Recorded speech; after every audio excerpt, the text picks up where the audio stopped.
tai žinok, o kol aš iš miško grįšiu, niekur neik, namus dabok. Pilnas miškas kiškių piškių, pilnas varnų vanagų. Jei nenori, kad pagriebtų, nekišk nosies iš namų. Tai mamytė rudnosiukas tarė, neik tu, negrybauk. Tu krepšelin kiški piški, varną vanagą pagauk. Ne, kalbėjo rudnosienė.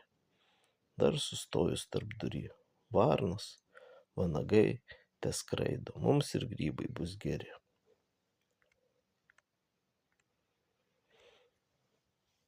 Kas ten rauda vidur girios, kas ten verkia? Ho, ho, ho, net zylelės nusiminė ir genelių net graudu. Ar ten briedžiai taip vaitojo, ar ten lapės, ar vilkai? Ar kokie šeši sustoja, kaukia negeri vaikai? Ne, ne briedžiai, ne vilkeliai,